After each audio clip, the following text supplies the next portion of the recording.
అందరికీ నమస్కారం. 29 జూలైన అందరి ఆమోదంతో డిఆర్సి యొక్క సహాయంతో movie artist association executive meeting virtual మోడ్లో జరిగింది. వర్చువల్ మోడ్లో జరగడానికి కారణం ఏంటంటే డిఆర్సిలో చాలామంది సీనియర్ సిటిజన్స్ ఉన్నారు. డిఆర్సి పెట్టడానికి కారణం ఏమిటి?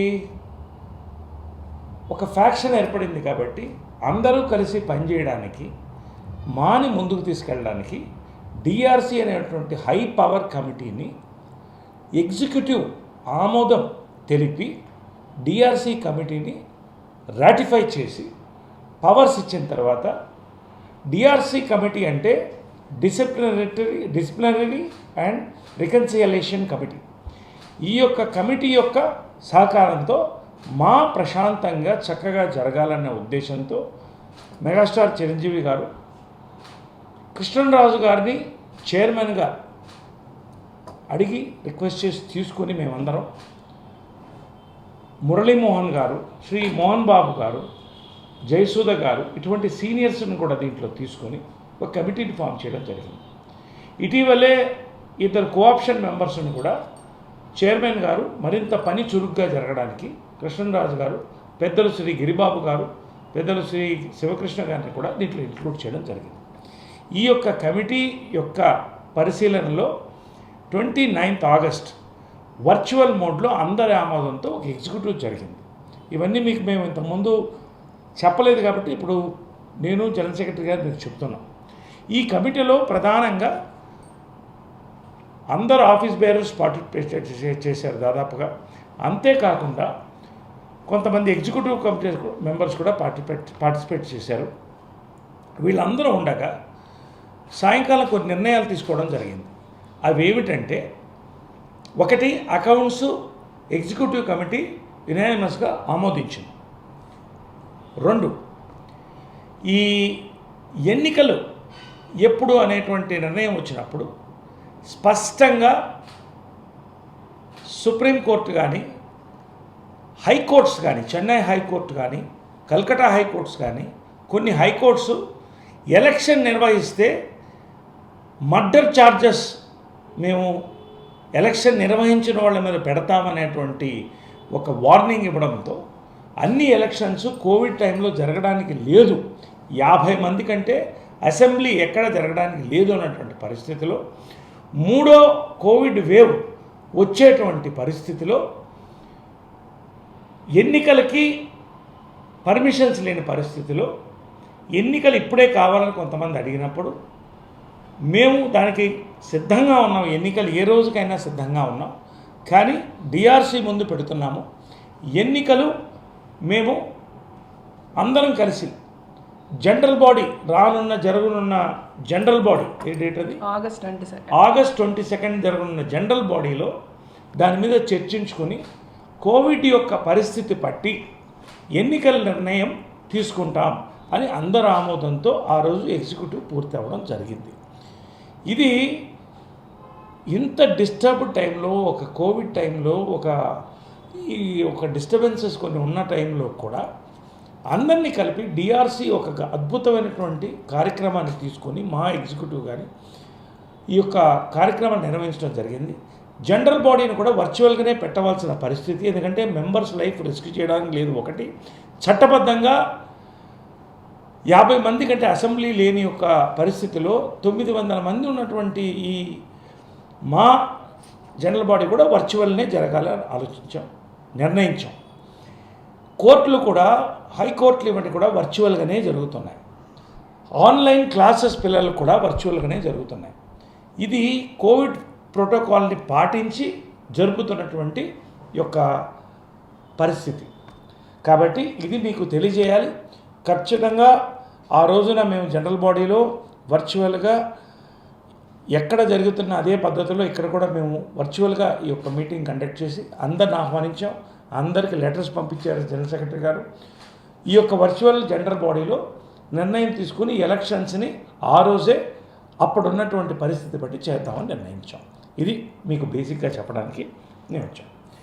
రెండోది, నిన్న కొంత ఇండస్ట్రీ పెద్దలు, నేను, జీవిత గారు, ఇంకొంతమంది ఆఫీస్ బేరర్స్, ఎగ్జిక్యూటివ్ మెంబర్స్ అందరూ కూడా షాక్కు గురయ్యాం. హేమ గారి యొక్క మెసేజ్ వైరల్గా వెళ్ళడం, ఆ మెసేజ్లో మా ఫండ్స్ మొత్తం మేము తినేస్తున్నామనో వాడేస్తున్నామనో, మా మొత్తం కూడా దివాళా తీస్తుందన్నటువంటి ఒక భయానకరమైనటువంటి మెసేజ్ని ఇస్తూ ఒక ఛానల్కి లైవ్ ఒక హాఫ్ అన్ అవర్ ప్రోగ్రామ్ ఇచ్చి దాంట్లో వివిధ అంశాలు మాట్లాడారు.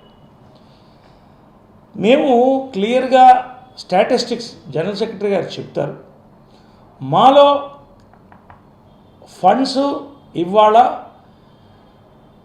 దాదాపుగా 5 కోట్ల రూపాయలు ఉంది. 4,70,00,000 ఎంతో ఉంది, ఆమె చెప్తుంది క్లియర్గా. రెండోది, ఈ సంవత్సరం మాలో ఇంత కరోనాలో కూడా efficient functioning of the president, general secretary and the committee వల్ల కొంతమంది సహకరించినా సహకరించకపోయినా మా ముందుకు పోయాం కాబట్టి 84 లక్షల రూపాయలు మెంబర్షిప్స్ ద్వారా మాకు వచ్చింది. ఫండింగ్ జీవిత గారు 10 లక్షలు ఇచ్చారు. నేను పర్సనల్గా ఎవరెవరి బ్యాంక్ అకౌంట్ 14 లక్షల రూపాయలు నేను డిపాజిట్ చేయడం జరిగింది. 14 లక్షల రూపాయలు నేను డిపాజిట్ చేసి 10,000 రూపాయలు ఎవరు అడిగినా వెంటనే మా యొక్క భద్రత కోసం మేము పనిచేయడం జరుగుతుంది.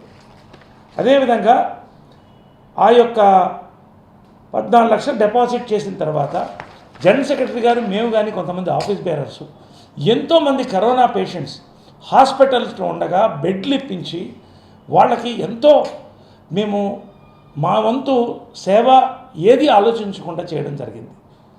అంతేకాకుండా ఇన్సూరెన్స్ విషయానికి వస్తున్నాను. ఇన్సూరెన్సు ఎప్పటి నుంచి జరుగుతుంది, కానీ లాస్ట్ టైము ఎక్కువ మందికి ఇవ్వడం జరిగింది. ఇది యాక్టింగ్ ప్రెసిడెంట్ బెనర్జీ అక్కడ కూర్చున్నప్పుడు నేను లేను. ఒక మెసేజ్లో వెళ్ళిన ఒక తప్పు కన్ఫ్యూజన్ వల్ల ఎక్కువ మంది కట్టక్కర్లేదని అప్లై చేయడం జరిగింది.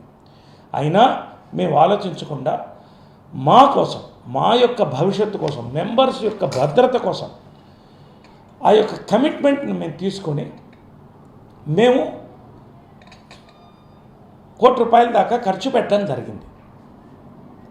ఇది less than 15% of the entire funding. ప్రతి సంవత్సరం కూడా గత 3 టర్మ్లో మేము విత్ స్టాటిస్టిక్స్ చెప్తాం. ఫండ్ నుంచి తీసుకుని ఇన్సూరెన్స్ కట్టి, ఇన్సూరెన్స్ మళ్ళీ ఫండ్ తీసుకొచ్చి పెట్టడం అనేది చాలా మామూలు సాధారణమైనటువంటి విషయం.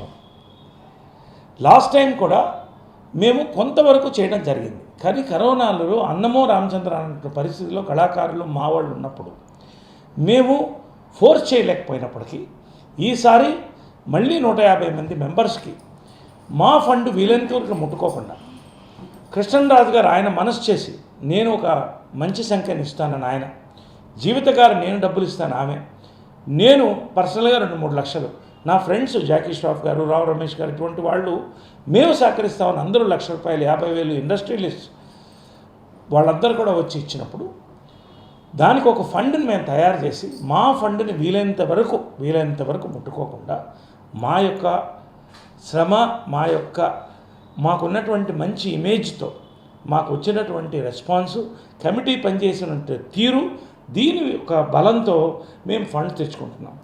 ఇది చిరంజీవి గారు, మెగాస్టార్ చిరంజీవి గారు పంపించినటువంటి అప్రిసియేషన్ లెటర్ నాకు, మిమ్మల్ని అభినందిస్తున్నానని చెప్పడం జరిగింది. ఇది దీనికి ₹1,00,000 నేను CCCకి కూడా డొనేషన్ ఇవ్వడం జరిగింది పర్సనల్గా. కాబట్టి పెద్దలందరూ ఒక అప్రిసియేషన్తో ఒక మంచి వాతావరణాన్ని తీసుకురావడానికి అహర్నిశలు ఒక మహిళగా ఉండి, జీవిత జనరల్ సెక్రటరీగా ఉండి ఆమె కుటుంబ బాధ్యతలు చేసుకుంటూ ఆమె పనిచేస్తుంది. నేను నా కుటుంబ బాధ్యతలు, నా యొక్క పరిశ్రమలో ఉన్నటువంటి కమిట్మెంట్స్ దాటి మేమందరం ఇక్కడ ఒక కమిటీ కూర్చొని పనిచేసి ఇన్సూరెన్స్ చేయడం జరిగింది. అదేవిధంగా లైఫ్ ఇన్సూరెన్స్ దాదాపు నాకు తెలిసి 13 మంది సభ్యులకి చనిపోతే వేణుమాధవ్ గారు, గీతాంజలి గారు, జయప్రకాష్ రెడ్డి, గుండు హనుమంతరావు, దేవదాస్ కనకల గారు, nursing Yadav, Rallapalli, TNR journalist, actor, వీళ్ళందరూ చనిపోయిన రోజున వితిన్ 24 అవర్స్, ఇది మా ఫండ్ నుంచి కాదు, కట్టిన ఇన్సూరెన్స్ నుంచి, ఇన్సూరెన్స్ కంపెనీ నుంచి ₹3,00,000 ప్రతి కుటుంబానికి. ఆ టైంలో కరోనా టైంలో తినడానికి డబ్బులు లేనటువంటి పరిస్థితి ఉన్న టైంలో వాళ్ళు ఇబ్బంది పడకూడదని 3 లక్షల రూపాయలు ఒక్కొక్క కుటుంబానికి మేము ఇవ్వడం జరిగింది. అంతేకాకుండా పెన్షన్లు 6,000 రూపాయలు ఇస్తున్నాం. 50 మందికి కాదు, 33 మందికి ఎంత ఇస్తున్నాం. 6,000 రూపాయలు కూడా మాకు వచ్చినటువంటి ఫండ్ నుంచి కాదు, దాని నుంచి వచ్చినటువంటి ఇంట్రెస్ట్లో మేము ఇస్తున్నాం. ఇది మీకు అన్ని స్పష్టం చేయాలి. ఒక్కసారి ప్రెసిడెంట్ జనరల్ సెక్రటరీ ఇద్దరు కూర్చొని బాధ్యత మా మీద ఉంది కాబట్టి, మేము చెప్పాల్సిన బాధ్యత ఉంది కాబట్టి మేమిద్దరం కలిసి కూర్చొని చెప్తున్నాం. ఉద్యోగాల కోసం నేను లాస్ట్ టైం 35 మందికి మేము ఇప్పించాం వేషాలు. ఆమె నడుము కట్టుకొని రైటర్స్ అసోసియేషన్కి మేమందరం వెళ్ళి ఇచ్చాం, కానీ కరోనా వచ్చింది కాబట్టి దాన్ని ముందుకు తీసుకెళ్ళకపోయి చేస్తాం. అదేవిధంగా మాకు ఒక యాంథమ్ని ఇచ్చాం. అదేవిధంగా 2 వీలర్స్ 4 ఇచ్చాం. 2 వీలర్స్ కరోనా మన ఫండ్ నుంచి కాకుండా 3 లక్షల రూపాయలు వసూలు చేసి డొనేషన్ రూపంలో మా మీద ఉన్నటువంటి క్లీన్ ఇమేజ్ ఉన్నారు. దీంట్లో చిరంజీవి గారు ముందు, కృష్ణరాజు గారు ముందు, చిరంజీవి గారు ముందు, మోహన్ బాబు గారు ముందు మేము బహిరంగంగా వచ్చిన డొనేషన్స్తోనే రిసీవ్ చేసాం తప్ప మా ఫండ్ నుంచి మేము ముట్టుకోలేదు. అదేవిధంగా ఫస్ట్ టైం మా చరిత్రలో 11,32,467 రూపాయలు ఇన్కమ్ ట్యాక్స్ రీఫండ్ వచ్చింది. ఈ ఫండ్ కూడా ఉన్నది. ఇవన్నీ కూడా పెట్టుకొని మా మెంబర్స్కి ఎక్కువ మంది యువతను ఆహ్వానించాలని 90,000 రూపీస్కి 10,000 రూపాయలు అందరూ నిర్ణయం తీసుకుని చేశాం. ఇవాళ 90,000 రూపీస్కి మా మెంబర్షిప్ ఇచ్చాం మొన్నటి దాకా కూడా. ఇదే కాకుండా వాయిదా పద్ధతుల్లో కూడా 25,000 రూపీస్ ఇస్తే గోల్డ్ కార్డ్ ఇచ్చి యువతని చాలామంది ఆహ్వానిస్తే దాదాపు నాకు తెలిసి 87 మంది ఈ కమిటీ ప్రెసిడెంట్ జనరల్ సెక్రటరీ ఆధ్వర్యంలో చేరారు. ఇవన్నీ కూడా efficient functioning of the committee వల్ల జరిగింది. ఇంతవరకు నేను చెప్పదలుచుకున్నాను. కానీ ఒక్క విషయం నేను మనవి చేస్తున్నానండి, ఎవరికి ఇక్కడ పదవి వ్యామోహాలు మాకు లేవు. గెలిచిన రోజునే నేను చెప్పాను, జీవితం ఉండగా అందరూ ఉండగా చెప్పాను, ఒక్కసారి నేను పోటీ చేస్తాను, రెండోసారి చేయను.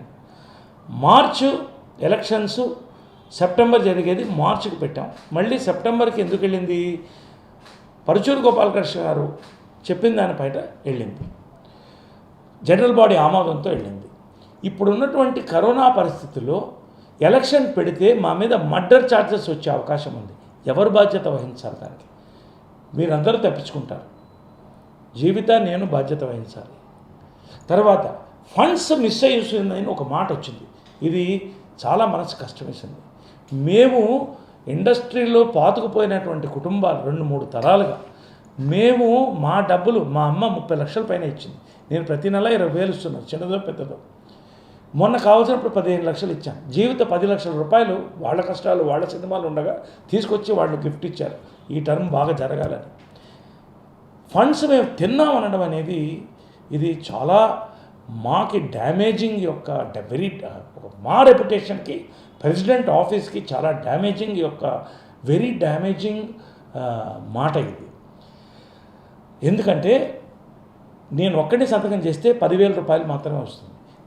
నేను సంతకం చేస్తే 1,00,000 రూపాయలు మాత్రమే డ్రా చేయగలం. 1 కోటి రూపాయలు డ్రా చేయాలి, 50 లక్షలు డ్రా చేయాలి, 10 లక్షలు డ్రా చేయాలంటే 3 సంతకాలు ఉండాలి. అంటే జనరల్ సెక్రటరీ గారు, ప్రెసిడెంటు, ట్రెజరర్ కలిసి మేము డబ్బులు తిన్నామన్నా తప్పండి. నేను ఎవరిని దూషించట్లేదు. నేను ఒకటే ఫైనల్గా కోరుకుంటున్నాను, ఇంతకంటే నేను మాట్లాడదలుచుకోలేదు. ఎందుకంటే ప్రతి వాళ్ళకి నేను సమాధానం ఇస్తూ మేము కూర్చోలేదు.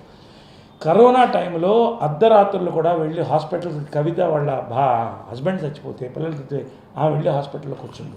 రజనీకాంత్ అనే మెంబర్కి చనిపోయే పరిస్థితిలో కాంటినెంటల్లో మేము బెడ్ ఇప్పించి ఆ కుటుంబాన్ని కాపాడాం. ఇలాగా శివబాలాజీ ఇంకెంతోమంది ఉన్నారు. వాళ్ళందరూ కూడా పూర్తి సమయం బెడ్ల మీద కాన్సన్ట్రేషన్ చేసి లాక్డౌన్ అంతా కూడా పనిచేశాం. చాలా కష్టం ఇస్తుంది మనసుకి. ఒకటి. రెండోది, ఇటువంటి వ్యాఖ్యలు, ఇర్రెస్పాన్సిబుల్ వ్యాఖ్యలు ఏదైతే ఉన్నాయో, దిస్ అట్రాక్ట్స్ సెక్షన్ 8 ప్రకారం బైలాస్లో ఇది డిసిప్లినరీ యాక్షన్కి ఖచ్చితంగా తావుతీస్తుంది. ఎందుకంటే మా భవిష్యత్తు దృష్టిలో పెట్టుకొని, మా ప్రతిష్టను దృష్టిలో పెట్టుకొని మా యొక్క మెంబర్స్కి సందేహాలు క్రియేట్ చేసి కరోనా టైంలో ఎలక్షన్స్ కోసం పాకులాడి మేము చేయాలి వాళ్ళని, మేము కూర్చోవాలని ఇలాంటి స్టేట్మెంట్స్ ఇవ్వడం అనేది మేము ఖండిస్తున్నాం. మేము స్పష్టంగా మీకు ఉన్నది ఫ్యాక్ట్స్, పేపర్ మీద కాగితాలు పెట్టుకుని ఇప్పుడు కూడా కాగితాలు పెట్టుకునే మేము మాట్లాడుతున్నాం. ఈ కాగితాలు ఆల్రెడీ ప్రెస్కి మేము పంచడం జరిగింది. ఆ రోజు జీవిత షూటింగ్ నుండి రాలేకపోయింది, మళ్ళీ ఇప్పుడు కూడా మేము ముందు పెడుతున్నాం, అందరి మెంబర్స్కి పంపిస్తాం. తర్వాత ఖచ్చితంగా ఇది డిసిప్లినరీ అండ్ రికన్సిలియేషన్ కమిటీకి ఈ జరిగినటువంటి 2 రోజుల పరిణామాలు ఈ టైంలో డిస్టర్బ్ అవుతున్నటువంటి మా దృష్టిలో పెట్టుకొని మేము కూడా వాళ్ళకి పంపించడం జరుగుతుంది. వాళ్ళకి వదిలిపెడతాం. ఖచ్చితంగా వాళ్ళు ఏ నిర్ణయం తీసుకుంటే దాన్ని బట్టి మేము కూడా మా యొక్క ఆమోదాన్ని తెలుపుతాం. అందరికీ నమస్కారం. ఇప్పుడు ఇంతసేపు ప్రెసిడెంట్ నరేష్ గారు మాట్లాడారు. యాక్చువల్గా నరేష్ గారు మాట్లాడిన కొన్ని విషయాలు నేను మళ్ళీ రిపీట్ చేస్తాను. ఎందుకంటే నరేష్ గారు, నేను, రాజశేఖర్ గారు మేమంతా ఒక ప్యానెల్గా ఇంకొక ప్యానెల్తో మేము పోటీ పడి గెలిచిన తర్వాత మళ్ళీ నేను, రాజశేఖర్ గారు ఏ ప్యానెల్తో అయితే మేము ఎదురు ఫైట్ చేశామో అదే ప్యానెల్కి సపోర్ట్గా వెళ్ళి నరేష్ గారికి ఎగెయిన్స్ట్గా మేము మాట్లాడాం అదే ప్యానెల్తో. ఇదే విధంగా మెంబర్స్కి లెటర్స్ మేము రాసాము. అంటే ద ఆపోజిట్ ప్యానెల్తో, ఏది శివాజీ రాజా గారు హెడ్ చేసిన ఒక ప్యానెల్తో మేము ఏ ప్యానెల్తో అయితే ఫైట్ చేసామో ఆ ప్యానెల్తో మేము నరేష్ గారిని ఎదిరించి, నరేష్ గారు వల్ల మాకు ఈ ఇష్యూస్ ఉన్నాయి, ఇవి మనమందరం సార్ట్అవుట్ చేసుకోవాలని ఇదే విధంగా ఈరోజు హేమ గారు నిన్న ఒక లెటరు, అంటే ఆవిడ పర్సనల్గా నేను పంపించాను, మెంబర్స్కి నా ఫ్రెండ్స్కి పంపించానని చెప్పినప్పటికీ అది మరి ఎవరు లీక్ చేశారో, ఎవరన్నా వాళ్ళ ఇంట్లో వచ్చి దొంగతనంగా తీసుకెళ్ళి ఎవరికన్నా చెప్పారో, లేకపోతే ఆవిడ నమ్మిన మెంబర్స్ ఆవిడని బ్యాక్ స్టాప్ చేసి మరి మీడియాకి ఇచ్చారో మనకు తెలియదు. కానీ అది మీడియాలోకి అయితే ఆవిడ వాయిస్ మెసేజ్ కానీ ఆవిడ లెటర్ కానీ తప్పకుండా మీడియాలోకి వచ్చింది. అండ్ దెన్ దాని తర్వాత ఫాలోడ్ ఆవిడ ఏబిఎన్లో ఒక ఇంటర్వ్యూ కూడా ఇచ్చారు. సో దీని గురించి యాక్చువల్గా మీడియాకి వెళ్ళొద్దు, మీడియాలో మాట్లాడుకోవద్దు, మన విషయాలు మనం సాల్వ్ చేసుకుందాం. ఇది ప్రజలకి అవసరం లేని ఒక సమస్య. ఇది ఇండియా, చైనా, ఇండియా, పాకిస్తాన్ సమస్య కాదు, మూవీ ఆర్టిస్ట్ అసోసియేషన్కి సంబంధించిన ఒక సమస్య. ఏదున్నా మన ఇండస్ట్రీలో పెద్దవాళ్ళు ఉన్నారు, మన సమస్యలు మనం చర్చించుకుందాం, మన ప్రాబ్లమ్స్ మనం సాల్వ్ చేసుకుందాం. మనం అనవసరంగా మీడియాకి వెళ్ళి మనం ఫూల్స్ కావద్దని చాలాసార్లు చాలా నిర్ణయాలు తీసుకున్న తర్వాత కూడా ఇలాగొచ్చి ఎందుకు మాట్లాడాల్సి వస్తుందంటే వేరే ఆప్షన్ లేక మాట్లాడాల్సి వస్తుంది. అంటే ఇప్పుడు మాట్లాడకుండా ఉంటే గనక ఏదైతే నిన్న హేమ గారు మీడియాలో చెప్పారో, లేకపోతే ఆవిడ వాయిస్ మెసేజ్ అవ్వచ్చు, లేకపోతే మెంబర్స్కి ఏ లెటర్ అయితే అడ్రస్ చేశారో అవి నిజాలుగా అందరూ కన్సిడర్ చేయొచ్చు. సో అందుకోసమే ఈరోజు ఇలా కూర్చొని మాట్లాడాల్సి వచ్చింది. నేను ఎవరి సైడ్స్ మాట్లాడలేదండి. నరేష్ గారు నా పక్కనే ఉన్నప్పటికీ కూడా నేను ఆయన సైడ్ మాట్లాడలేదు. అటు లేకపోతే హేమ గారు, బెనర్జీ గారు, ఒక సోకాళ్ళు ఒక 14-15 మంది ఈసీ మెంబర్స్ని ఆవిడ కలుపుకున్నారు. 11 మంది ఈసీ మెంబర్స్ మేమని హేమ గారు కలుపుకున్నారు. మరి మేము ఎవరో నాకు తెలియదు. ప్రస్తుతానికి హేమ గారి గురించి మటుకు మాట్లాడతాను. ఆవిడ చాలా ఇన్కరెక్ట్గా మాట్లాడారు కాబట్టి అది కరెక్ట్ చేయడం అవసరమని ఈరోజు కూర్చొని మీ ముందు మాట్లాడుతున్నాను. నరేష్ గారు చెప్పినట్టుగా 29th జూలై ఒక వర్చువల్ ఈసీ మీటింగ్ జరిగింది. అందులో కృష్ణరాజు గారు, గిరిబాబు గారు లేరు, కృష్ణరాజు గారు, శివకృష్ణ గారు, మోహన్ బాబు గారు, డిఆర్సీ తరఫు నుంచి మురళీమోహన్ గారు, ఈ నలుగురు డిఆర్సీ తరఫు నుంచి పార్టిసిపేట్ చేయగా ఆల్మోస్ట్ అందరు ఈసీ మెంబర్స్ పార్టిసిపేట్ చేశారు ఆ వర్చువల్ జూమ్ మీటింగ్లో. ఆ రోజు చాలా అంటే ఆల్మోస్ట్ 2.5 hours జరిగింది డిస్కషన్. 2.5 hours డిస్కషన్లో చాలా డెసిషన్స్, అంటే ఇది ప్రతిదీ డిస్కస్ చేసాం. అకౌంట్స్ దగ్గర నుంచి అకౌంట్స్ అందరూ ఆమోదించడం జరిగింది. ఆ పర్టికులర్ మీటింగ్లో ఆడిటర్ గారు as well as legal advisor గారిని కూడా ఇంక్లూడ్ చేశాము. ప్రతి మెంబరు మాట్లాడారు, ప్రతి మెంబర్కి ఉన్న డౌట్స్ క్లారిఫై చేయడం జరిగింది. బట్ అగైన్ మళ్ళీ ఆ లెటర్లో eligibility of the existing meeting గురించి ఎందుకు మాట్లాడాల్సి వస్తుంది అన్నది నాకు అర్థం కాలేదు. ఎందుకంటే ఇప్పుడు ప్రతిసారి మార్చ్ టు మార్చ్ ఎలక్షన్స్ జరుగుతాయి. సో ఈసారి మార్చ్లో ఎలక్షన్స్ జరగలేదు కాబట్టి ఇప్పుడున్న కమిటీకి పవర్ ఉందా అన్న క్వశ్చన్ ఒక మెంబర్ డాక్టర్ రవి గారు అడగడం జరిగింది. దానికి క్లియర్గా లీగల్ అడ్వైజర్ గారు మళ్ళీ ఒకసారి ఎలక్టెడ్ బాడీ మళ్ళీ ఎలక్షన్స్ జరిగేంత వరకు this elected body has got all the powers to run the officers అన్నది చాలా క్లియర్గా చెప్పడం జరిగింది. ఇలాగ ప్రతి క్వశ్చన్స్కి అంటే I request the media or the members, మెయిన్గా మీడియా కూడా రావాలి. అండ్ మెంబర్స్, ప్రతి మెంబర్ని మేము ఇండివిజువల్గా చెప్పలేను కాబట్టి నేను చెప్తున్నాను. I'm not taking any sides. ఆ ఈసీ మీటింగ్ మినిట్స్ కూడా నేను నోటీస్ బోర్డులో పెట్టిస్తాను. ఒక్కసారి ఆ ఈసీ మీటింగ్లో ఏమేమి క్వశ్చన్స్ అడిగారో వేటికి సమాధానాలు చెప్పాము, దేనికి అన్నిటికీ ఒక క్లారిటీకి వచ్చి మొత్తం ఈసీ మెంబర్స్ ఒక తాటి మీదకి వచ్చి ఒక డెసిషన్ తీసుకొని ఆగస్ట్ 22న ఏజీఎం నడుపుతాము. ఆ ఏజీఎంలో ఎలక్షన్స్ గురించి డిస్కస్ చేస్తాము, అకౌంట్స్ రాటిఫై చేసుకుంటాము.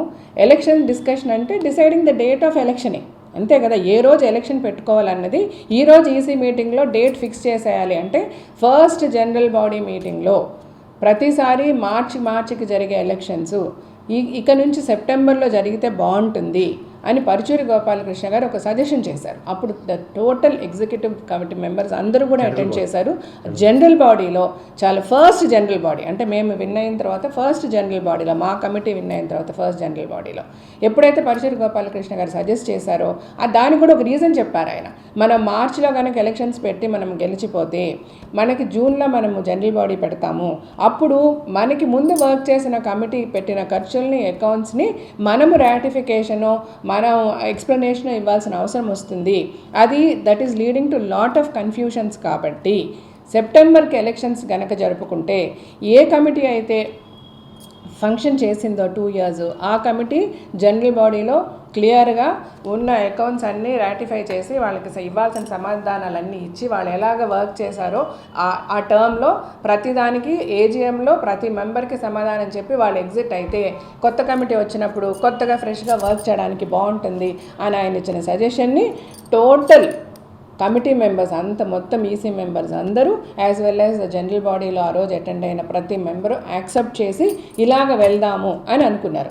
ఆ తర్వాత సెప్టెంబర్ నుంచి ఎలక్షన్స్ అనే ఒక ఉద్దేశంతోనే నడుపుతూ వచ్చాము. ఆ తర్వాత జరిగిన 1-2 ఈసీ మీటింగ్లు కూడా జరిగాయి. వాటిల్లో కూడా మళ్ళీ ఈ జనరల్ బాడీ ఎలక్షన్స్ అన్నది డిస్కస్ చేసుకోకపోయినప్పటికీ అందరిమీ ఒక అండర్స్టాండింగ్తో సెప్టెంబర్ నుంచి ఎలక్షన్స్ అన్న థాట్లోనే నడిచింది. కానీ సరే మార్చిలో పెట్టాలన్నా ఏప్రిల్లో పెట్టాలన్నా మెయిన్గా కోవిడ్ ఈ పాండమిక్ సిచ్యువేషన్లో మార్చిలో కానీ ఏప్రిల్లో కానీ మన ఎలక్షన్ పెట్టే పరిస్థితి లేకుండా అది కూడా మొన్న ఈసీలో చాలా క్లియర్గా సరే మీరు అలాగనుకున్నారు, మేము ఇలాగనుకున్నాం, ఏదేమైనా పెట్టాలనుకున్నప్పటికీ మనకి కోవిడ్ సిచ్యువేషన్ ఉన్నందువల్ల జరగలేదు, గవర్నమెంట్ ప్రోటోకాల్ ఉంది, వీటన్నిటి వల్ల జరగలేదు. ఓకే, ఇప్పుడు మనం అంతా ఒక అండర్స్టాండింగ్కి వచ్చి సెప్టెంబర్లో పెట్టుకుందాం.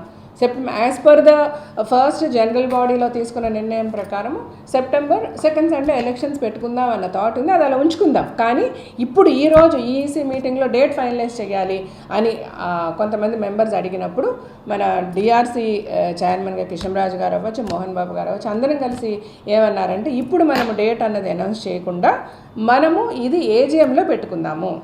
ఇమీడియట్గా ఈ రోజు నుంచి 21 daysలో వర్చువల్గా ఈ ఏజీఎం కూడా వర్చువల్గానే కండక్ట్ చేస్తున్నాము. మళ్ళీ సేమ్ కోవిడ్ ప్రోటోకాల్ వల్ల ఈరోజు మనం ఫిజికల్గా ఏజీఎం కండక్ట్ చేయలేము కాబట్టి అందరిమీ ఎలక్షన్స్కి ప్రిపేర్ అయ్యాం కాబట్టి ఈ ఎలక్షన్ డేట్ అన్నది ఏజీఎంలో మనము ఫైనలైజ్ చేసుకుందాము అని ఒక అండర్స్టాండింగ్ వచ్చాం. ఈ AGM in between AGM DRC కూడా ఒకసారి వాళ్ళు మీట్ అయ్యి అసలు ఎలక్షన్స్ ఎలా నడపాలి, ఏమి నడపాలి, ఉన్న ప్రోటోకాల్ ఏంటి, రేపు కోవిడ్ సిచ్యువేషన్ ఎలా ఉంటుంది, వీటన్నిటి మీద కూడా పెద్దలు కూడా ఒక నిర్ణయం తీసుకుంటాం, మాకు కొంచెం టైం ఇస్తే ఇవన్నీ కూడా ఏజీఎం రోజు చక్కగా డిస్కస్ చేసి హెల్దీగా ఎలక్షన్స్ డేట్ అన్నది ఫైనలైజ్ చేసుకుందాం అనుకున్నాం. అసలు ఇందులో కన్ఫ్యూజన్ ఏంటో నాకు అర్థం కాలేదు. దాని గురించి మళ్ళీ ఎందుకు హేమ గారు మాట్లాడాల్సి వచ్చిందో కూడా నాకు అర్థం కాలేదు. అలాగే నరేష్ గారు ప్రెసిడెంట్గా ఉండిపోవాలనుకుంటున్నారా, ఆయనకి కుర్చీ దిగడానికి ఇష్టం లేదు, లేకపోతే దానివల్ల కొంతమంది అటువైపు చాలా ప్రయత్నాలు జరుగుతున్నాయి, ఇవన్నీ కూడా చాలా తప్పండి. అక్కడ ఆ పొజిషన్ నరేష్ గారు ఉన్నా, బెనర్జీ గారు ఉన్నా, ఎవరున్నా, హేమ గారున్నా నేను అదే మాట్లాడతా. అలాంటి ఒక డిస్కషను రాలేదు, అలాంటి ఒక థాటు లేదు, అంత పని లేకుండా ఎవరు ఇక్కడ పని కూడా చేయటం లేదు. చాలా క్లియర్గా నరేష్ గారు నెక్స్ట్ ఎలక్షన్కి తను ఈ ఒక్క టర్మ్ ఆయన ప్రెసిడెంట్గా ఉంటానని చెప్పారు. ఆ మాట మీద ఆయన ఆ రోజు నుంచి ఈ రోజు వరకు ఉన్నారు. ఇక్కడ నిన్న హేమ గారు చెప్పిన ఈ మాటలన్నీ కూడా చాలా తప్పుగా అనిపించాయి నాకు. ఎందుకంటే ఒక అండర్స్టాండింగ్తో మనందరం కలిసి కూర్చొని మాట్లాడుకున్నాం, ఈసీలో కొన్ని డెసిషన్స్ తీసుకున్నాం. అసలు అవసరం ఏమొచ్చింది? ఇప్పుడు ఎలక్షన్స్ ఎవరు పెట్టమంటున్నారు? మెంబర్స్కి కన్ఫ్యూజన్ దేనికి? మనం మెంబర్స్ని ఎక్కడికి లీడ్ చేస్తున్నాం? మెంబర్స్ అనే వాళ్ళకి దయచేసి నేను ఏమి రిక్వెస్ట్ చేస్తున్నానంటే please give them the freedom to think and vote. మనం ఎవరికి ఓట్ చేయాలి, మనకి ఎవరు పని చేస్తారన్నది దయచేసి వాళ్ళని ఆలోచించుకొని ఓట్ చేయనివ్వండి. మనం ఎందుకు ఇన్ని కైండ్ ఆఫ్ ఒక కన్ఫ్యూజన్స్ వాళ్ళ మైండ్లోకి మనం తీసుకెళ్తున్నాం? ఇప్పుడు నిన్న చెప్పిన హేమ గారు మాట్లాడిన కొన్ని వాట్సాప్లో కొన్ని విషయాలు అయితే తప్పకుండా మాట్లాడాల్సిన అవసరం ఉంది.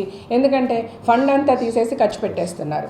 పెన్షన్స్ ఆయన హ్యాపీగా కూర్చొని అంటే నరేష్ గారి పేరు చెప్పినా ఇక్కడ ఆఫీస్ కండక్ట్ చేస్తున్నది, రన్ చేస్తున్నది యాజ్ ఎ జనరల్ సెక్రటరీగా నేను ఆన్సరబుల్ కాబట్టి, అంటే ఇండైరెక్ట్గా నన్ను కూడా అన్నట్టే కాబట్టి నేను దీనికి సమాధానం చెప్పాల్సిన అవసరం ఉంది కాబట్టి చెప్తున్నాను. ఇప్పుడు 6,000 రూపీస్ నరేష్ గారు పెన్షన్స్ అనౌన్స్ చేశారు, ఆయన ఇచ్చేస్తున్నారు, ఆయన సమ్మం పోయిందని ఆవిడ అడిగారు. 6,000 rupees pensions out of the interest what ever the funds we have మేము ఇస్తున్నాం. రెండోది, కార్పస్ ఫండ్ అంతా పోయింది, 5 కోట్లు ఉండేది, 5 కోట్లు కాదు, ఆవిడ ఫిగర్స్ అని కూడా రాంగ్ చెప్తున్నారు, 5 కోట్ల పైన కొంచెం ఎక్కువే ఉండేది మనం మేము టర్మ్ స్టార్ట్ చేసినప్పుడు. సరే అది పక్కకు పెట్టినప్పటికీ కార్పస్ ఫండ్కిలో మనకి మెడిక్లైమ్కి ఇచ్చేశారు, లైఫ్ ఇన్సూరెన్స్కి ఇచ్చేశారు, ఆల్రెడీ అది 3 కోట్లు అయిపోయింది. ఇప్పుడు మళ్ళీ మెడిక్లైమ్ కట్టేస్తే కనుక అసలు ఏమీ ఉండదు, ఫ్యూచర్లో మనకి ఏమీ మిగలదు. అండ్ మళ్ళీ మెడిక్లైమ్ కడితే ఫ్యూచర్ అంటే కూడా ఎక్కువ లేదు, ఇంకొక సంవత్సరంలో మొత్తం 0 అయిపోతుంది అని చెప్పారు. అది కరెక్ట్ కాదండి. ఇప్పుడు కార్పస్ ఫండ్లో నియర్లీ 4.7 crores, నేను అప్రాక్సిమేట్గా చెప్తున్నాను ఫిగర్స్, 4.63 to 4.7 crores ఇంకా మాకు ఫండ్ అలాగే ఉంది. ఈ ఫండ్లోంచి ఫస్ట్ మెడిక్లైమ్కి 78 lakhs అనుకోండి. నేను ఇవాళ ఆఫీస్ నాన్ ఫంక్షనింగ్ కాబట్టి కరెక్ట్ ఫిగర్స్ నా దగ్గర లేవు, ఏమన్నా 1 లక్ష అటు ఇటు అవ్వచ్చు. బట్ 78 lakhs ఫస్ట్ అంటే 2020 మెడిక్లైమ్కి కట్టాం. 931 lives అయ్యాయి, 314 మెంబర్స్కి మెడిక్లైమ్ కట్టాం. అదెంత 78 lakhs కట్టాం. ఆ 78 lakhs ఎస్ మనం ఫండ్లోంచి తీసి కట్టాం. అది కూడా 15% of the funds can be used అన్న ఒక నామ్స్ మీద ఆడిటర్స్తో ప్లస్ లీగల్ అడ్వైజర్తో అండ్ మొత్తం ఈసీ మెంబర్స్తో, ఆ రోజు ఎంతమంది అయితే ఈసీ మెంబర్స్ దానికి ఒప్పుకున్నారు వాళ్ళందరూ సంతకాలు పెట్టున్నారు. ఆ రోజు హేమ గారు కూడా ఉన్నారు అక్కడ. అప్పుడు కోవిడ్ సిచ్యువేషన్, ఎవరికి పనులు లేవు, అందరూ చాలా ఇబ్బందుల్లో ఉన్నారు. ఈ ఫిగర్ అరేవ్ అవ్వడానికి ముందు మెంబర్స్ అందరికీ ఇందాక నరేష్ గారు చెప్పినట్టుగా మెసేజ్లు పంపించాం, ప్రతిదీ రికార్డు ఉందండి, దయచేసి అందరూ అప్లై చేసుకోండి మెడిక్లైమ్కి. అప్పుడు బెనర్జీ గారు కానీ హేమ గారు కానీ వీళ్ళందరూ కూడా మెజారిటీ ఆఫ్ ద మెంబర్స్ ఈసారి మనం ఫ్రీగా ఇవ్వాలి మెంబర్స్కి మెడిక్లైమ్, మనం ఎందుకున్నాం ఈ పరిస్థితిలో, వాళ్ళు ఎట్లా నార్మల్గా మెడిక్లైమ్ మాలో 30,000 ప్రీమియం అంటే కనుక ఇప్పుడు 50% మా బ్యాట్ చేస్తుందండి. అది ఈరోజు మేము వచ్చిన తర్వాత కాదు, ముందు నుంచి కూడా అదే జరుగుతుంది. గత 3-4 టర్మ్స్గా ఇదే పద్ధతిలో మెడిక్లైమ్ అనేది 50% ప్రీమియంలో మా బ్యాట్ చేస్తుంది, 50% మెంబర్స్ కడుతున్నారు.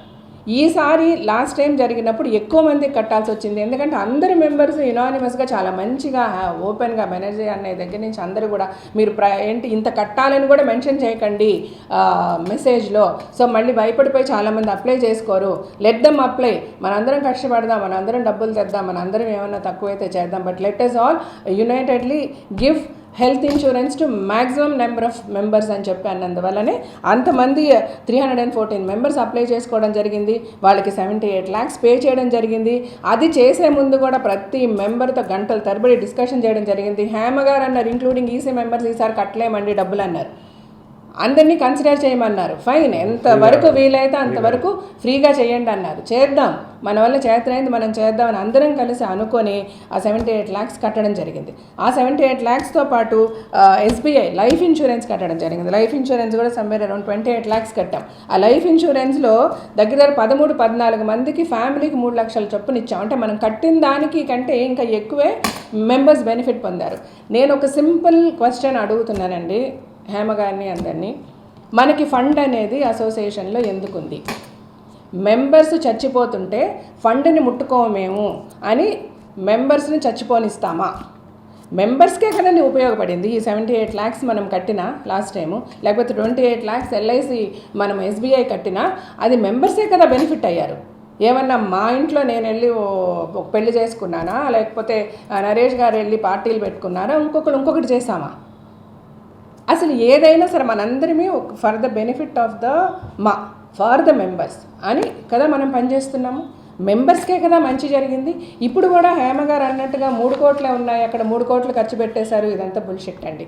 ఫస్ట్ ఐ రిక్వెస్ట్ హేమ గారు to come and check the accounts, to see what are the bank balances, bank balance ఎంత ఉంది, ఫండ్స్లో ఎంత మిగిలాయి, పెన్షన్స్కి ఎంత వెళ్తుంది, ఎంత ఇంట్రెస్ట్ వస్తుంది, ఎంతమందికి పెన్షన్స్ ఇస్తున్నాము. 50 మందికి పెంచేశారు, 33 మందికి 34 మందికి మ్యాక్సిమం 35 మందికి ఇప్పుడు పెన్షన్స్ ఇస్తున్నాము. ఆ పెన్షన్స్ కూడా ఇంట్రెస్ట్లోంచి ఇస్తున్నాము. ఇంకొకటి ఆవిడ అంటూ ఉన్నారు, మా టైంలో మేమున్నప్పుడు హ్యాట్స్ ఆఫ్ టు హేమ గారు. ఇన్ని ఇయర్స్ ఆవిడ మాలో పనిచేశారు. ఆవిడ she loves the association, she does a lot for the association. I really appreciate. కానీ హేమ గారు అన్నట్టుగా మేము ఎప్పుడూ ఫండ్స్లోంచి డబ్బులు తీయలేదు, మేము ఎక్స్పెన్సెస్ కూడా మేము బయట నుంచే తెచ్చుకున్నాము. ఛాయ్ది ఇక్కడ అసలు ఛాయ్ ఎవరిమీ తాగము, ఛాయ్ కూడా మా డబ్బులతో తెచ్చుకున్నాము, బయట నుంచి అడుక్కొని తెచ్చి మాని నడిపించాము. కానీ ఇప్పుడు ఇందులోంచి మాలోంచి పీకేసి మేము ఖర్చు పెట్టలేదన్నారు ఆవిడ. ఇప్పుడున్న పాండమిక్ సిచ్యువేషన్లో ఎవరిని ఏ షోలు చేయగలము, ఎవరిని ఏం అడగగలము, ఎవరు వచ్చి హెల్ప్ చేయమని అడగగలము, ఎవడి కుటుంబాన్ని ఎవడు ఎలా కాపాడుకోవాలని చచ్చిపోతున్నారు ఇక్కడ. ఈ పరిస్థితుల్లో వెళ్ళి ఏమండి దేహి మాకు చేయండి అని వెళ్ళి అడగాలమ్మా? అంత కర్మలో ఉందమ్మా. మా ఎలక్షన్కి మేము కంటెస్ట్ చేసే ముందు మోస్ట్ ఆఫ్ ద పెద్ద హీరోస్ నాకు చెప్పారు, పద్ధతిగా చేయండి జీవిత, మేమందరం యూఆర్ ఆల్ విత్ మేము తీసుకున్న రెమ్యూనరేషన్ ఎవ్రీ మూవీకి ఇంత అని ఇలా మీరు అడిగితే ఇస్తామన్నారు. కానీ ఏ మొహం పెట్టుకొని వెళ్ళి అడగాలి?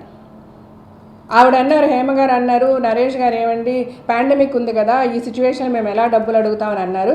సరే 1 ఇయర్ ఏమన్నా చెయ్యాలి అంటే మీరు ఎవరన్నా చేయనిచ్చారా? 24 గంటలు గొడవలే. ఈసీ మీటింగ్లకు వెళ్తే అదొక థర్డ్ వరల్డ్ వార్లాగా నడుస్తుంది ఈసీ మీటింగ్.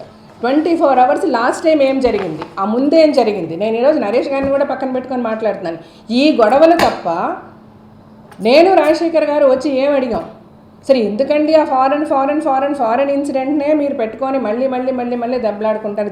జరిగిపోయింది, ఎలక్షన్ అయిపోయింది, గెలిచేసాము, మనం ఒక టీమ్గా కలిసి పనిచేద్దాము, ఇక నుంచి ఏమున్నా డైరెక్ట్గా మాట్లాడుకుందాము, ఏదైనా డిస్కస్ చేసుకుందాము అని అడిగినప్పుడు కొన్ని సందర్భాల వల్ల అటు నరేష్కి ఇబ్బంది అయింది, కొన్ని సందర్భాల వల్ల వాళ్ళకి ఇబ్బంది అయింది, మధ్యలో అందరూ కలిసి మాట్లాడుకుందాం అన్నందువల్ల మాకు ఇబ్బంది అయింది.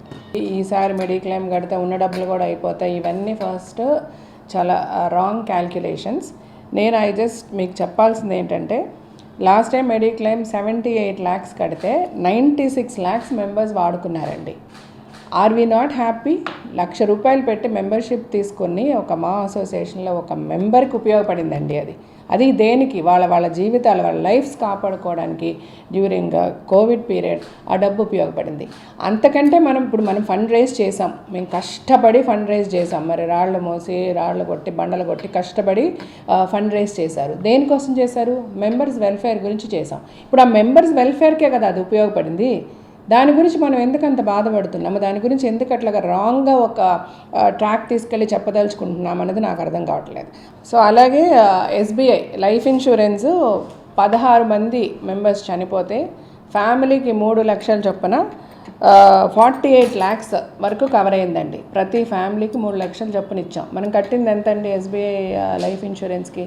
28 lakhs కట్టామండి ఫండ్ నుంచి. సో ఏది కట్టినా ఏం చేసినా మొత్తం మనము టువర్డ్స్ ఈసారి మెడిక్లెయిమ్తో కలుపుకొని మ్యాక్సిమం మనము స్పెండ్ చేసింది మెడిక్లెయిమ్ లైఫ్ ఈ ఇయర్ 2021 మెడిక్లెయిమ్ లైఫ్ ఇన్సూరెన్స్తో కలిపితే మ్యాక్సిమం అరౌండ్ 2 crores మనము ఆ ఫండ్ నుంచి తీసాం. బట్ యాడ్ ఆన్ అయింది నియర్లీ 1.2 వరకు ఫండ్స్ వచ్చాయండి. ఆవిడ ఏమీ రాలేదు అంటుంది. 82 lakhs మెంబర్షిప్స్ నుంచి వచ్చాయి. ఆ మెంబర్షిప్స్ కూడా ఎంతో ఎంతూసియాస్టిక్గా ఎంతమంది మెంబర్స్ వాళ్ళు కష్టపడి వాళ్ళు పనిచేసింది, ఎంత స్క్రూటినీ చేసి ప్రతి మెంబర్కి మనం కన్ఫర్మ్ చేసే ముందు ఒక కమిటీ చేసి, అంటే వీళ్ళ అంటే ప్రతిసారి కొట్టుకోవడమే కదా 2 panelsగా.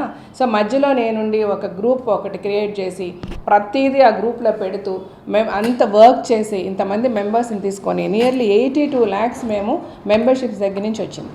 అలాగే బయట ఇందాక నరేష్ గారు అన్నట్టు రాజశేఖర్ గారు ఒక 10 lakhs, ఆయన ఒక కోవిడ్ టైంలో ఒక 16 లక్షలు మెంబర్స్కి ఖర్చు పెట్టారు. ఎంతోమందికి ఫుడ్ గ్రెయిన్స్ ఇచ్చాము, ఎన్నో హాస్పిటల్స్, ఇలాగ అన్ని డబ్బులుగా చూసుకుంటేనే మోర్ దాన్ 1 crore ఫండింగ్ లోపలికి వచ్చింది. ఈరోజు 4.63 crores ఫండ్తో మేము ఉన్నాం. ఇన్ స్పైట్ ఆఫ్ మెడిక్లెయిమ్లు కట్టి ఇన్సూరెన్స్లు కట్టి ఇవన్నీ చేస్తే అంటే అసలు ఎక్కడ మంచి డబ్బు మిస్యూటిలైజ్ అవుతుంది, లేదంటే ఆవిడ మిస్యూటిలైజ్ అని ఆవిడ అన్నారులేండి. మిస్యూటిలైజ్ చేసి ఏదో మోసాలు చేసేసి తీసుకెళ్ళిపోయామని మేము అనలేదు. కానీ ఉన్న ఫండ్నంతా పెన్షన్లకు ఇచ్చేస్తున్నారు, లేకపోతే మెడిక్లెయిమ్లు కట్టేస్తున్నారు, ఇలాగైపోతే మనం ఏమైపోతామని అలాగా కాదండి. 110% ప్రతి మెంబర్కి మేము చెప్పదలుచుకుంటున్నది, కట్టిన డబ్బులు ఇవి అంటే దయచేసి ఏ మెంబర్ అన్నా కూడా ఓపెన్గా ఆఫీస్కి రావచ్చు, కనుక్కోవచ్చు, ప్రతి అకౌంట్ డీటెయిల్స్ మీరు చూసుకోవచ్చు. మనకి బ్యాంకులో ఏదన్నా ఇంట్లో తీసుకెళ్ళిపోయి లేదా గుంట తవ్వి లోపల పెట్టేసే విషయాలు కాదు కదండి, ఇవన్నీ ఓపెన్ థింగ్స్. బ్యాంకులో ఎంత ఉంది, ఎంత ఖర్చు పెట్టాం, దేనికి ఖర్చు పెట్టాం, ఎవరికి ఇచ్చాం, ఏది ఇచ్చినా పెన్షన్లు ఇచ్చినా వెల్ఫేర్ ఆఫ్ ద మెంబర్స్ గురించే కదండి. మెడిక్లెయిమ్ కట్టినా వెల్ఫేర్ ఆఫ్ ద మెంబర్స్ గురించే కదా. ఎస్బీఐ కట్టిన ఎస్బీఐ కట్టిన మెంబర్స్ వెల్ఫేర్ గురించే కదా. దీనివల్ల బాగుపడింది ఎవరు? మెంబర్సే కదా. ఏ విధంగా ఇక్కడ మెంబర్స్ని మోసం చేస్తున్నాము? ఇప్పుడు సరే 1 year ఎవరు ఏం పని చేశారు, ఏం సంపాదించారు, మరి మిగిలిన ఇప్పుడు మేమంతా ఒకటి అని ఒక గ్రూప్ గురించి మాట్లాడుతున్నారు. మరి వాళ్ళంతా కష్టపడి తెచ్చేయచ్చు కదా లక్షలు, ఎవరు ఆపుతున్నారు? డబ్బులు తీసుకురండి, మీకంతా మీకున్న ఫేస్ వాల్యూ మాకు లేకపోవచ్చు, మీరు అడిగితే ఇచ్చే డబ్బులు మాకు ఇవ్వకపోవచ్చు, దయచేసి తీసుకురండి ప్లీజ్. ఎవరు వద్దంటున్నాం? మీరు ఏదన్నా ఫండ్ తీసుకొస్తే మేము అకౌంట్లో ఏమైనా బయట ఇక్కడ ఎవరైనా పడేస్తున్నారా? మొన్న ఈసీ మీటింగ్లో కూడా అన్నాం, ఈసారి లాస్ట్ టైం మెడిక్లెయిమ్లో మోస్ట్ ఆఫ్ ద మెంబర్స్ కట్టలేదు. లాస్ట్ టైమే కట్టలేదు అని అనుకుంటే అంతకుముందు టర్మ్స్లో కూడా నేను చూశాను. మరి మీరందరూ నడిపిన అంతకుముందు టర్మ్స్లో కూడా మెడిక్లెయిమ్ 50% మూవీ ఆర్టిస్ట్ అసోసియేషన్ కడితే 50% మెంబర్స్ కట్టాలంటే ఆ 50%లో 20-25% కట్టారు. అలాగే ఈసారి లాస్ట్ టైం కోవిడ్ వల్ల ఆ 25% అనేది 10% కట్టారు. దానిని రెక్టిఫై చేయడానికి డెఫినెట్గా ప్రయత్నిద్దాము. కొంచెం ఈ కోవిడ్ సిచ్యువేషన్ రిలాక్స్ అయ్యి ఏ విధంగానన్నా మనం బయటకు వెళ్ళి ఒక షో చేయాలన్నా, ఇంకొకటి చేయాలన్నా, ఒక హీరోని అడగాలన్నా మనం గొడవలు లేకుండా మనము ఒక మంచి హార్మనీతో ఒక మంచి సరౌండింగ్స్ క్రియేట్ చేస్తే హెల్ప్ చేయడానికి చాలామంది ఉన్నారు. బట్ ఇలా మన గురించి మనం వెళ్ళి బయట ఇలా చెప్పుకుంటూ ఉంటే ఎవరు వచ్చి మనకి హెల్ప్ చేస్తారు? అసలు ఇక్కడ ఏం జరిగిపోయిందని మనం మాట్లాడుతున్నాం. ఎలక్షన్స్ ఎవరు పెట్టమంటున్నారు? ఎవరు ప్రెసిడెంట్ సీట్లలో కూర్చొని ఉండిపోవాలి? ఎవరు చెప్పారు? మీరు ఎక్కడ విన్నారు? ఎవరో అనుకుంటున్నారు, ఎవరో చేసుకుంటున్నారు అని మెంబర్స్కి ఇట్లాగా రాంగ్గా గైడ్ చేయడం చాలా తప్పు. హేమ గారు, డైరెక్ట్గానే నేను మీకు చెప్తున్నాను. ఈసీ మీటింగ్లో మీరు ఉన్నారు, నేను ఉన్నాను, అందరివి ఉన్నాము. అంత క్లియర్గా ఇదే మరి ఈసీ మీటింగ్లో ప్రతి ఏ ఆర్గనైజేషన్ అయినా, ఏ అసోసియేషన్ అయినా జనరల్ బాడీలో పక్కా మనం తీసుకున్న డెసిషన్స్ రాటిఫై చేయాలి. General body is the supreme authority అని అందరికీ తెలిసిన విషయమే. మాటల్లో అన్నారు కూడా మొన్న మీరు, మేమంతా ఈసీలోనే డెసిషన్ తీసేసుకుంటామండి, జనరల్ బాడీ అవసరం లేదు, ఇప్పుడు ఎలక్షన్ డేట్ డిసైడ్ చేయండి అని అన్నారు. అలా ఎలా అంటారు? జనరల్ బాడీలో మనం డిసైడ్ చేసి మాట్లాడుకోకుండా ఎలక్షన్ డేట్ ఎలా తీసుకోగలుగుతాం? అందుకనే మీకు చెప్పి మీకు ప్రామిస్ చేసి మీరు డిలే చేసేస్తారు ఏజీఎం అని నన్ను అంటే కూడా నేను మీ అందరికీ ప్రామిస్ చేశా, ఎట్టి పరిస్థితులు ఈ రోజు నుంచి 21 daysలో నేను ఏజీఎం పెడతానండి, అది వర్చువల్గా పెట్టిస్తానండి. I will make sure it will work. And ఏజీఎంలో మనం ఎలక్షన్ గురించి కాల్ తీసుకుందాము, అందరికీ ఎలక్షన్స్ కావాలి అని. ఇంకెందుకు మీరు ఎవరిని ఏ విధంగా రాంగ్ గైడ్ చేయాలని ఆర్ మిస్గైడ్ చేయాలని నిన్న ఇంటర్వ్యూ ఇవ్వాల్సి వచ్చింది, లేకపోతే ఈ వాట్సాప్ మెసేజ్ పంపించాల్సి వచ్చింది, లేకపోతే మెంబర్స్కి లెటర్స్ పంపించాల్సి వచ్చింది. ఆ లెటర్లో మళ్ళీ ఎలిజిబిలిటీ ఆఫ్ దిస్ కమిటీ అని మళ్ళీ డిస్కస్ చేశారు. ఈసీ మీటింగ్లో మనం ఏం మాట్లాడుకున్నాం? ఆఫీస్కి దయచేసి ప్రతి మెంబర్ని వచ్చి ఈసీ మీటింగ్ మినిట్స్ నేను నోటీస్ బోర్డులో పెడతానండి. ఈసీ మీటింగ్లో ఇప్పుడున్న కమిటీకి ఉన్న ఎలిజిబిలిటీ ఏంటి అన్నది చాలా క్లియర్గా డిస్కస్ చేయడం జరిగింది. దానికి క్లియర్గా లీగల్గా ఒక ఒపీనియన్ ఇవ్వడం జరిగింది. And we are 100% eligible to run the office అన్నది అందరూ యునానిమస్గా యాక్సెప్ట్ చేయడం జరిగింది. అక్కడి నుంచి మేము వర్క్ చేస్తున్నాం. ఏ రోజు మేము వర్క్ చేయడం ఆపలేదు, ఏ రోజు ఏ మెంబర్ని ఆఫీస్కి రావద్దని చెప్పలేదు. ప్రతి ఒక్కరిని పార్టిసిపేట్ చేయమనే చెప్తున్నాం. ప్రతి విషయాన్ని నేను గ్రూప్లో పెడతా, నా దగ్గర అన్ని మెసేజెస్ ఉన్నాయి. మీరు ఎందుకు యాక్టివ్గా వచ్చి ఎందుకు పార్టిసిపేట్ చేసి పని చేయటం లేదు? ఎవరు వద్దంటున్నాం? 100 రూపాయలు తెచ్చిచ్చినా వీ విల్ టేక్ ఇట్ అండి. It is a big help. ఎవరం కాదని లేదు, ఎవరికి చేతనైంది వాళ్ళని చేస్తున్నాం. మీరే అన్నారు ఏంటి ఈ గ్రూపులు 2 కొట్టేసుకుంటున్నారు అని చెప్పేసి మధ్యలో చిరంజీవి గారు వచ్చి డిసిప్లినరీ ఏంటి రీకన్సిలేషన్ కమిటీ పెట్టామని మీరే కదా అన్నారు. మరి ఇప్పుడు ఈరోజు ఎందుకు ఆ డిసిప్లినరీ అండ్ రీకన్సిలేషన్ కమిటీని తప్పు చెప్తున్నారు? వాళ్ళెవరని ఎందుకు అడుగుతున్నారు? వాళ్ళెవరు డిసైడ్ చేస్తారని మీరు ఎందుకు అడుగుతున్నారు?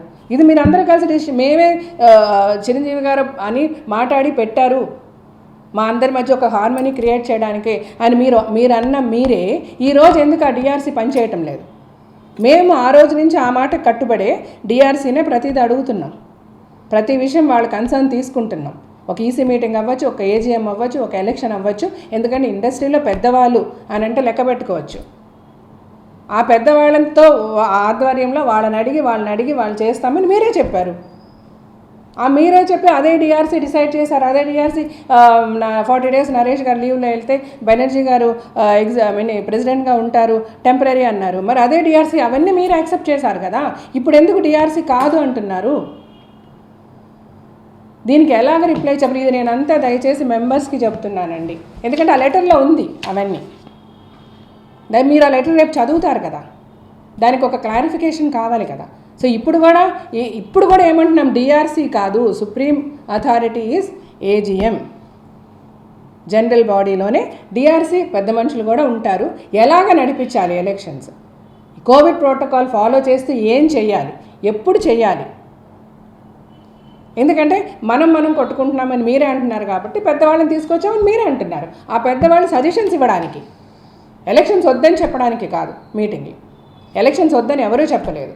ఇలాగా మీరు అనుకొని మీరు ఊహించుకొని కాంక్రీట్గా ఏ సాక్ష్యమో ఏ ఆధారం లేకుండా నరేష్ గారు కూర్చుండిపోవాలి, ఆయనే ప్రెసిడెంట్గా ఉండిపోవాలి, అందుకని ఎలక్షన్స్ పోస్ట్పోన్ చేయాలని అనుకుంటున్నారు, మీరు ఎలక్షన్స్ కావాలని అడగండి అని మెంబర్స్ని బిఫోర్ ఏజీఎం ఇట్లా రాంగ్ గైడ్ చేయడం కరెక్ట్ కాదు. నాట్ ఓన్లీ మెంబర్స్, మన field is the most attractive field అండి ఇండస్ట్రీ. ఇక్కడ ఏం జరిగినా న్యూసే.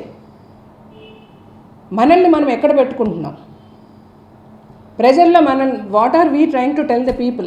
ఇక్కడ ఎవరు ఏం చేసేసారు, ఎవరిని ఏం మోసం జరిగిపోయింది, ఎవరిని రావద్దంటున్నారు. అసలు ఇట్స్ లైక్ చాలా హర్టింగ్గా ఉంది అండి ఇలా కూర్చొని మాట్లాడడానికి. బట్ ఒకటి చెప్పదలుచుకుంటున్నాను నేను, అంతా మంచిగా జరిగింది. మీరు అంటున్నట్టుగా అసలు పైసా రాలేదన్నది లేదండి. To the members more than 1 crore మన టర్మ్లో వచ్చిందండి డబ్బులు. అండ్ ఇప్పుడు మనం డ్రైన్ అయిపోయాము, మనకు జీరో బ్యాలెన్స్ కాదండి. 4,70,00,000 వరకు మనకి ఇప్పుడు ఫండ్లో ఉందండి. ఈసారి మెడిక్లెయిమ్ కూడా కట్టేశామండి 60 లక్షలు. మెంబర్స్ దగ్గర నుంచి డబ్బులు రావాలి. ఈసారి రిక్వెస్ట్ చేస్తున్నాం, ఫుల్ ప్రీమియం కట్టుకోవాల్సిన మెంబర్స్, కట్టుకోగలిగిన మెంబర్స్ దయచేసి కట్టుకోండి అంటున్నాం. ప్రతి ఒక్కరు కలిపితేనేనండి చేయగలం. జస్ట్ ఒక ఈసీ కమిటీ ఇంతమంది మెంబర్స్ని ఎన్నుకున్నప్పుడు ప్రతి మెంబరు ఫైట్ చేయండి. సరే ఓకే, మీకు హార్మోనీ లేదు, నరేష్ గారితో మీరు కలిసి పనిచేయరు, లేకపోతే ఇంకొకరితో రాజశేఖర్ గారితో పనిచేయరు, నాతో పనిచేయరు, లేకపోతే నాకు ఇష్టం ఉంది కష్టం ఉంది. బట్ యాజ్ ఎన్ ఇండివిజువల్ మిమ్మల్ని ఓటేసి గెలిపించినప్పుడు మీరు మా మెంబర్స్కి you are always open to do things అండి. మీరేం చేశారు, వచ్చి చెయ్యండి. ఎవరు వద్దంటున్నారు?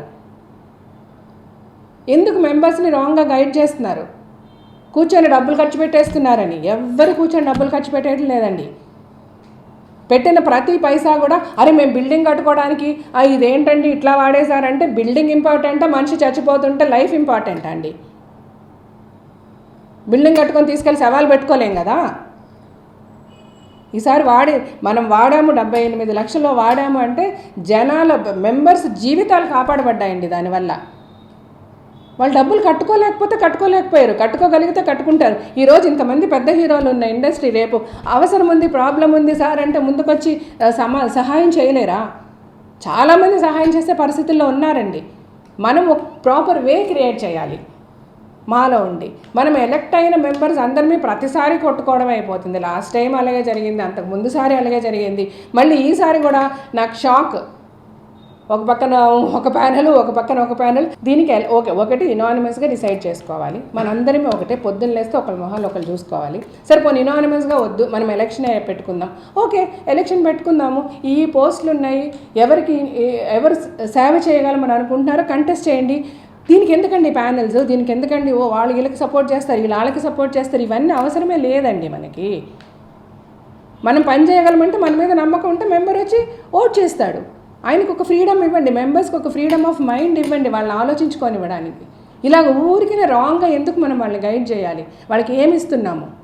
ఈ రాంగ్ గైడెన్స్ వల్ల ఒక కన్ఫ్యూషన్, ఒక ఇన్సెక్యూరిటీ తప్ప. దయచేసి నేను మెంబర్స్ అందరికీ చేతులు జోడించి నమస్కరించి చెప్తున్నానండి, మీరందరూ చాలా సెక్యూర్డ్గా ఉన్నారు.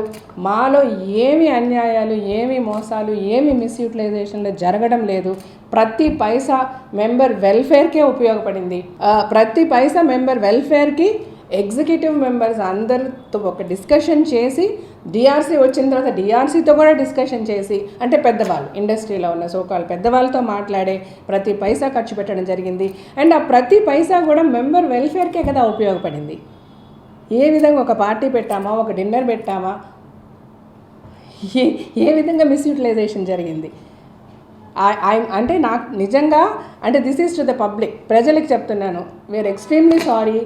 మా ఇష్యూస్ ప్రతిసారి మీ ముందుకు తీసుకొచ్చి చాలామంది నేను కమెంట్స్ కింద చూస్తుంటారు, అరే మీ ప్రాబ్లం మీరు చూసుకోండి అయ్యా మాకు ఎందుకని చాలామంది కమెంట్స్ పెడుతుంటారు మా గురించి ఏదైనా వస్తే. సో అలాంటి వాళ్ళకి చెప్తున్నాను, extremely sorry for the trouble sir, but there is no other వే.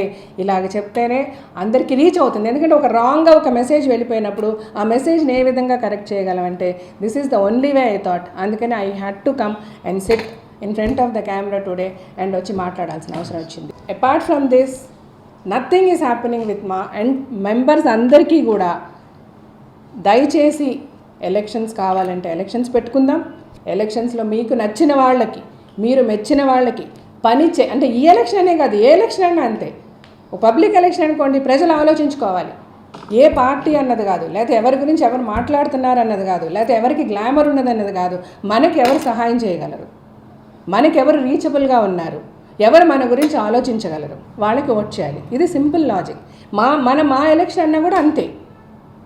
దయచేసి ఎవరు ఏమి మాట్లాడినా, నేనైనా మాటలకి క్యారీ అవ్వద్దు, లేకపోతే అపియరెన్స్కి క్యారీ అవ్వద్దు. మీరు ఆలోచించండి, మీకు ఏది మంచి అంటే వాళ్ళకి ఓట్ చేయండి, వాళ్ళని గెలిపించండి. ఎందుకంటే డెఫినెట్గా మనందరిమీ ఒకటి, మీరు బాగుపడాలని నేను సిన్సియర్గా అనుకుంటున్నాను. మీకు మంచి జరగాలని నేను కానీ, రాజశేఖర్ గారు కానీ, అటు నరేష్ గారు కానీ ఎవరున్నా, అంటే ఈరోజు మాలో కంటెస్ట్ చేసి మా కమిటీలో ఉన్న ప్రతి మెంబర్కి కూడా అదే థాట్, అది కూడా నేను కాదంటలే.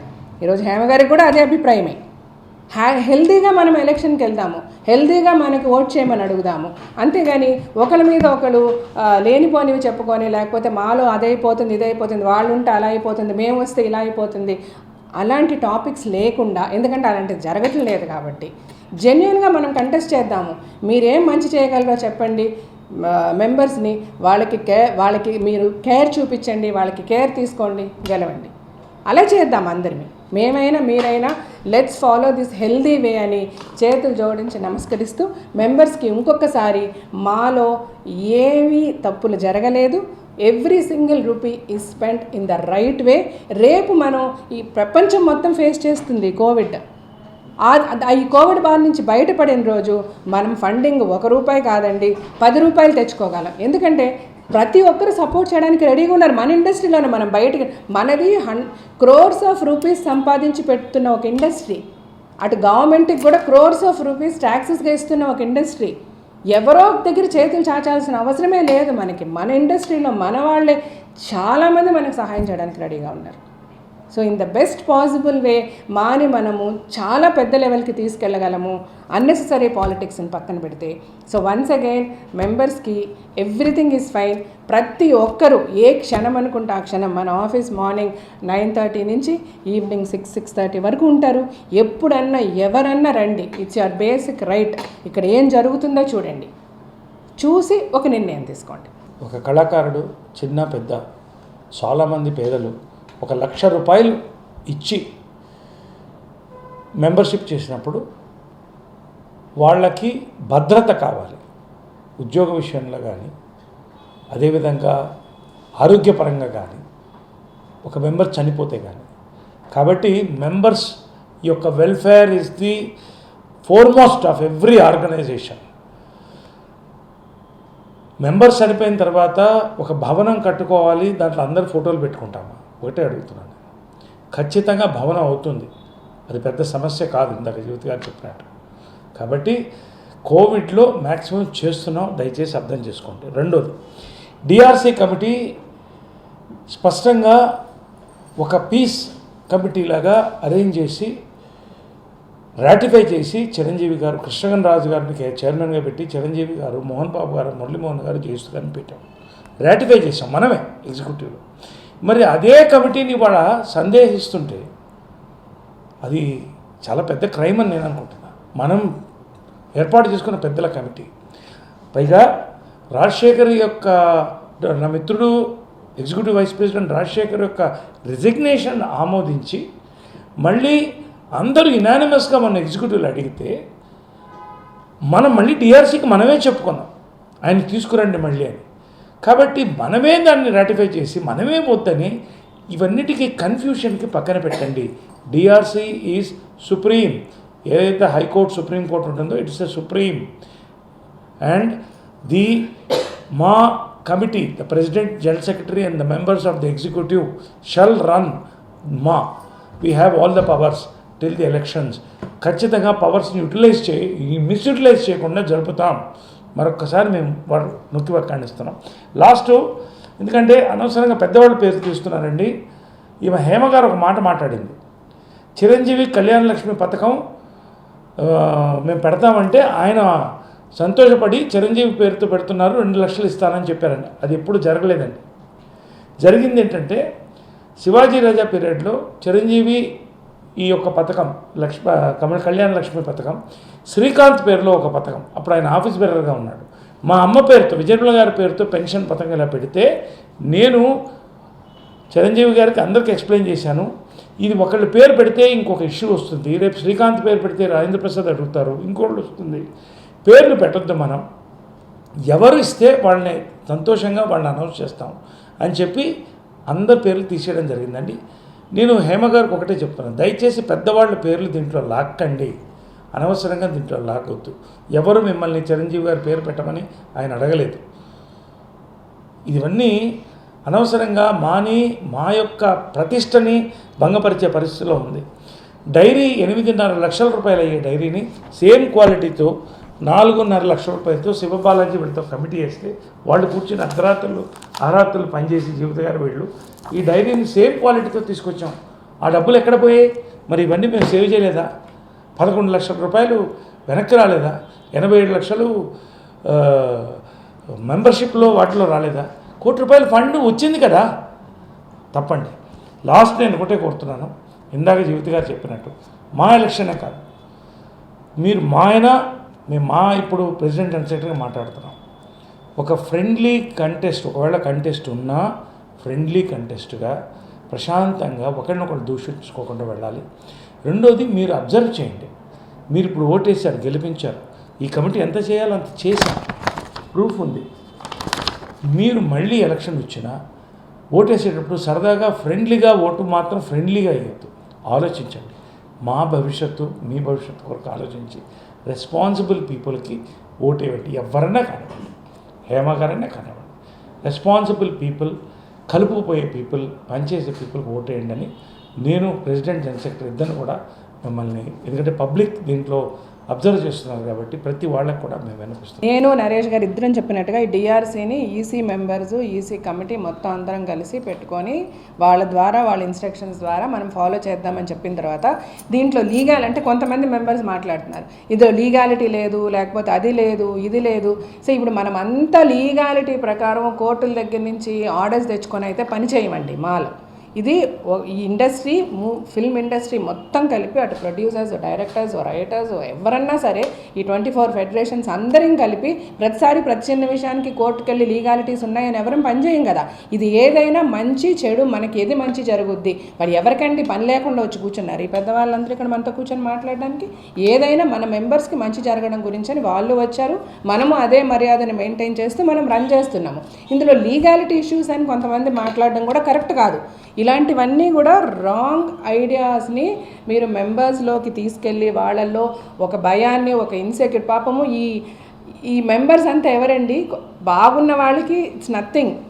ఇప్పుడు కష్టాల్లో ఉన్నవాళ్ళు, లేకపోతే పూరర్ సెక్షన్, మిడిల్ క్లాస్, ఇలాగ ఉన్న మా మెంబర్స్ అందరికీ కూడా వీళ్ళకి భయం వచ్చేస్తుంది the way we project. So దయచేసి అలాంటి మెంబర్స్కి నేను చెప్తున్నాను, ద హోల్ ఇండస్ట్రీ, అంటే నాట్ ఓన్లీ మన movie artist association, the whole industry is with us. మనకి సహాయం చేయడానికి అటు డైరెక్టర్స్ అవ్వచ్చు, అటు ప్రొడ్యూసర్స్ అవ్వచ్చు, మేము వెళ్ళాము. ఇందాక నరేష్ గారు చెప్పినట్టు మనకి ఆపర్చునిటీస్ కావాలి, మన మెంబర్స్కి ఆపర్చునిటీస్ కావాలి, ప్రతి సినిమాలో ఆపర్చునిటీస్ వచ్చేలాగా ఎలా చెయ్యాలి, చాలా మాట్లాడాం. ఒకటి నేను హ్యాపీగా ఏం చెప్పదలుచుకుంటున్నానంటే అందరూ సహాయం చేయడానికి సిద్ధంగా ఉన్నారు, మనం దాన్ని రైట్ వేలో తీసుకెళ్ళగలిగితే. సో దయచేసి మనందరినీ ఒక హ్యాపీగా, హెల్తీగా, యునైటెడ్గా ఒక మంచి ఒక పాత్, ఒక వే క్రియేట్ చేసి, ఒక దారి క్రియేట్ చేస్తే అందరూ మెంబర్స్ చాలా బెనిఫిట్ అవుతాము. మూవీ ఆర్టిస్ట్ అసోసియేషన్ నెక్స్ట్ లెవెల్కి మనం తీసుకెళ్ళగలము. ఇవన్నీ కూడా చాలా టెంపరీగా, ఎమోషనల్గా, ఇప్పుడు హేమ గారు మాట్లాడినా, ఎవరు మాట్లాడినా ఇవన్నీ కూడా జస్ట్ బేస్లెస్. దేనికి బేస్ లేదు, దేనికి ప్రూఫ్ లేదు. మీకు ఎలాంటి నిజం తెలుసుకోవాలన్నా దయచేసి ఆఫీస్కి రండి, కాల్ చేయండి, నేను వచ్చి ఎక్స్ప్లెయిన్ చేస్తాను మీకు. ఆ రోజు తప్పని మీకు అనిపిస్తే చెప్పుతో కొట్టండి. అంత స్ట్రాంగ్గా నేను చెప్పగలను, ఎందుకంటే అంత కరెక్ట్గా పనిచేస్తున్నాం కాబట్టి. Thank you so much.